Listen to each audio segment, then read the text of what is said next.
जो किसान बीज उत्पादन कर रहे हैं उनको मेरा निवेदन है इस चैनल के माध्यम से कि जब आप बीज उत्पादन के लिए बीज लेने जाते हैं तो सबसे पहले आप फाउंडेशन बीज लेते हैं या ब्रीडर सीड लेते हैं तो आप ये ध्यान रखें कि उसका टैग आपके साथ हो।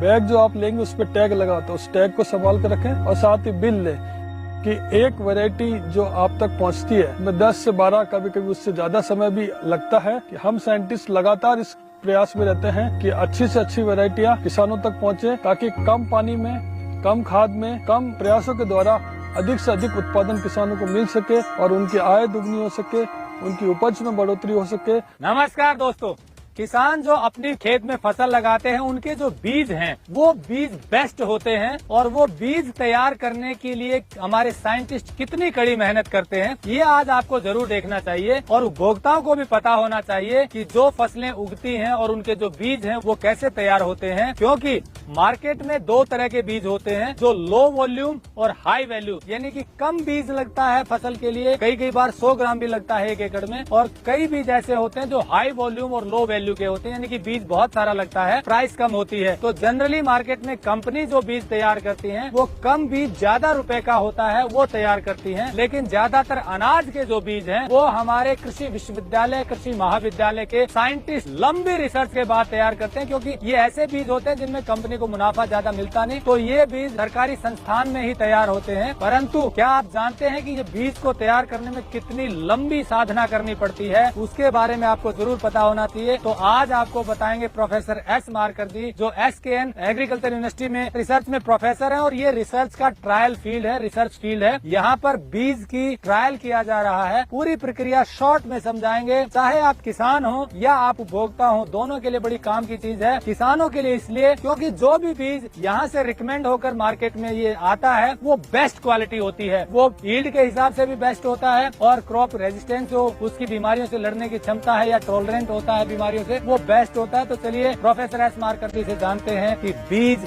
कितनी लंबी कड़ी मेहनत के बाद किसानों तक पहुंचता है।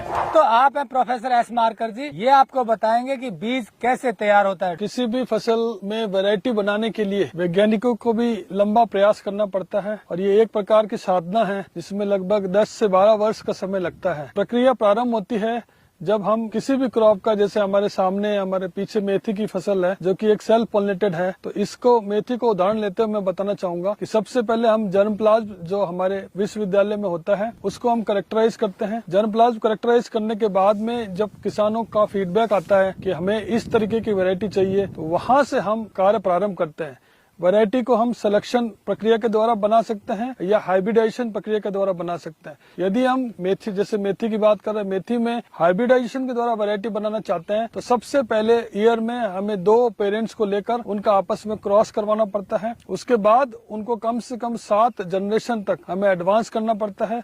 7 जनरेशन में जब वो एडवांस हो जाती है, उसी के साथ 5वीं 6ठी जनरेशन से हम उसको स्टेशन ट्रायल में लगाना शुरू कर देते हैं, जिसमें जो चेक वैरायटी होती है उसके साथ हम अपने विश्वविद्यालय प्रक्षेत्र में ही उसको लगाकर इवैल्यूएशन करते हैं। यदि सेल्फ पॉलिनेटेड क्रॉप में चेक वैरायटी से, चेक वैरायटी वो होती है उस क्रॉप की या उस फसल की सबसे ज्यादा बोई जाने वाली, किसानों के द्वारा किसानों में सबसे ज्यादा प्रचलित किस्म होती है, वही चेक वैरायटी होती है। तो उससे पहले हम उसको कंपेयर करते हैं। यदि 5% सुपीरियरिटी सेल्फ पॉलिनेटेड क्रॉप में और यदि हम क्रॉस पॉलिनेटेड क्रॉप में वैरायटी बना रहे हैं तो वहाँ 10% सुपीरियरिटी हमको चाहिए। यदि चेक से 5% सुपीरियरिटी हमें स्टेशन ट्रायल में मिलती है, तब हम उसे all India coordinated varietal multi location trial में भेजते हैं, जहां 3 साल तक उसका कोडिंग के साथ में इवैल्यूएशन होता है। उस क्रॉप के जितने भी सेंटर हैं, मेथी के केस में हमारे पास 10 सेंटर हैं जो हिसार से लेकर छत्तीसगढ़, बिहार तक जाते हैं। उन सेंटरों पर उसकी टेस्टिंग होती है कोडिंग के साथ। जो प्रोजेक्ट कोऑर्डिनेटर भारत सरकार के होते हैं वो उसको डी कोडिंग करते हैं 3 साल के बाद, और यदि वो वैरायटी उसमें फर्स्ट आती है या उसमें कोई स्पेसिफिक कैरेक्टर होता है, जैसे कि डिजीज के लिए प्रतिरोधी है या तेल की मात्रा या प्रोटीन की मात्रा या कोई भी क्वालिटी गुण अच्छा है, तो उन किस्मों को वर्कशॉप के माध्यम से पहले आइडेंटिफाई किया जाता है। जब कोई किस्म आइडेंटिफाई हो जाती है जिसमें 7 साल तो उसको बनाने में और 3 साल उसके टेस्टिंग में समय लग जाता है, उसके बाद उसका प्रपोजल भारत सरकार में भेजा जाता है। जहाँ पे वो CVRC की मीटिंग करते हैं और CVRC की मीटिंग के बाद में वो नोटिफाइड होती है। जब गैजेट नोटिफिकेशन के द्वारा नोटिफिकेशन आ जाता है तब वो किसानों के लिए सीड चेन में आती है और उसका हम ब्रीडर सीड बना के देते हैं, जो कि कोई भी किसान चाहे तो अपने स्तर पर फाउंडेशन सीड और सर्टिफाइड सीड बना सकते हैं। ध्यान रखें, किसानों के लिए फाउंडेशन और सर्टिफाइड सीड प्रोडक्शन की व्यवस्था की गई है। वो चाहें तो सीड सर्टिफिकेशन एजेंसी में अपने खेत का, अपनी जमीन का पंजीकरण करवा के और जो भी मिनिमम उनका शुल्क है वो भरने के बाद में अपने खेत में बीज उत्पादन का कार्यक्रम ले सकते हैं। लेकिन मैं ये बताना चाहूंगा आपके चैनल के माध्यम से कि एक वैरायटी जो आप तक पहुंचती है, में 10 से 12 कभी कभी उससे ज्यादा समय भी लगता है, कि हम साइंटिस्ट लगातार इस प्रयास में रहते हैं कि अच्छी से अच्छी वैरायटियां किसानों तक पहुंचे, ताकि कम पानी में, कम खाद में, कम प्रयासों के द्वारा अधिक से अधिक उत्पादन किसानों को मिल सके और उनकी आय दुगनी हो सके, उनकी उपज में बढ़ोतरी हो सके, उनके परिवार में, उनके गांव में, प्रदेश में और देश में खुशहाली आ सके। आपने बताया वैरायटी आती है वो ट्राइड एंड टेस्टेड होती है, अलग अलग उसकी एफिशिएंसी होती है। जो क्लेम साइंटिस्ट करते हैं वो क्लेम किसानों को खेत में मिलेंगे, जो बताया जाता है, जो बताएंगे, जो हम क्लेम करेंगे कि भाई हमारी वैरायटी 125 से 130 दिन में पकती है तो 125 से 130 दिन में ही पकेगी।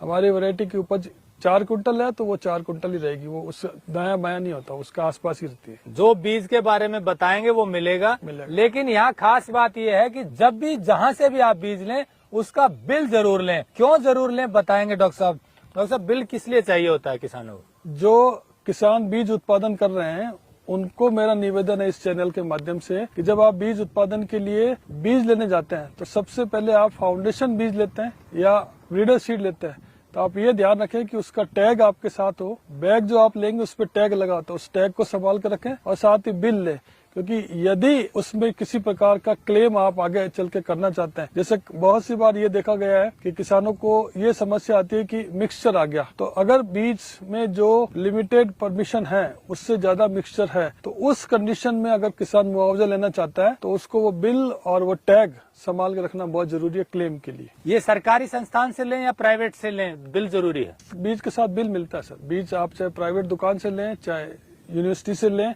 या सरकारी तंत्र से ले, बीज के साथ बिल अवश्य ले। एक चीज और, जो आप वैरायटी डेवलप करते हैं उसको उगाने के लिए जो तरीका बताते हैं, खाद और उसमें पेस्टिसाइड या इंसेक्टिसाइड या फंगिसाइड जो डालते हैं, तो वो जो आप बताते हैं उतना डालेंगे तो वो उतनी क्रॉप आएगी? जी हाँ, हम लोग जो भी किसान को रिकमेंडेशन देते हैं वो कम से कम 3 साल की रिसर्च, जब हमारे रिजल्ट रिपीट होते हैं उसके बाद ही हम कोई रिकमेंडेशन लेके आते हैं। तो मेरा निवेदन किसान भाइयों से यही है कि जो पैकेज ऑफ प्रैक्टिसेस आपको वैरायटी के साथ दी गई है उसका 100% उपयोग करें। अक्सर देखा गया है कि किसान अपने अनुभवों का इस्तेमाल करते हैं, अच्छी बात है, करनी चाहिए अपने अनुभव का इस्तेमाल, लेकिन बहुत सी बार ये भी देखा गया है कि जो रिकमेंडेड डोज है उससे या तो वो बहुत कम डाल देता है या उससे बहुत अधिक डाल देता है। दोनों ही कंडीशंस में एक वैज्ञानिक होने के नाते मैं कहना चाहूंगा कि ये ठीक नहीं है। जो आपको पैकेज ऑफ प्रैक्टिसेस में रिकमेंडेशन दी गई है आप उतना ही इस्तेमाल करें।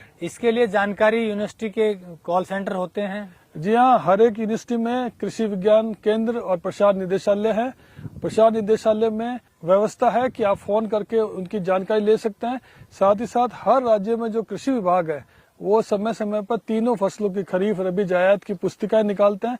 उन तीनों फसलों की पुस्तिकाओं में ये सारी पैकेज ऑफ प्रैक्टिसेस सीजन के हिसाब से लिखी हुई होती है। तो उस तरह करेंगे तो किसानों को लाभ होगा। जी हाँ। तो दोस्तों, जैसा प्रोफेसर एस मारकर जी ने बताया कि लंबी रिसर्च के बाद कोई वैरायटी विकसित होती है और किसानों तक पहुंचती है और उसमें जो चीजें बताई गई हैं वो मिलती हैं, यानी कि जितनी पैदावार बताई जाती है, जितनी न्यूट्रिशन वैल्यू बताई जाती है, जितनी पकने की अवधि बताई जाती है, जितने पानी, जितनी उसमें खाद की, वो सब चीजें डालने के बाद जो ये प्रोडक्शन बताएंगे वो मिलेगी। पर शर्त ये है कि वो बीज आपको ओरिजिनल मिलना चाहिए और वो आपको जहाँ से कृषि विश्वविद्यालय बताते हैं वहाँ से लेंगे, बिल के साथ लेंगे और वैसी प्रैक्टिस फॉलो करेंगे उगाने में, तो शर्त या लाभ होगा। इस विश्वविद्यालय ने 4 ऐसे बीजों पर गजब की वैरायटी निकाली है। जीरा है, धनिया है, सौंफ है और मेथी है। इनकी ये वैरायटी जो स्क्रीन पर आप देख रहे हैं, ये वैरायटी आज भी किसानों को जबरदस्त पैदावार देती है। आप ये वैरायटी जब भी फसल लगाने का समय हो यहाँ से ले सकते हैं। नंबर हमने दिया हुआ है, यहाँ बात करके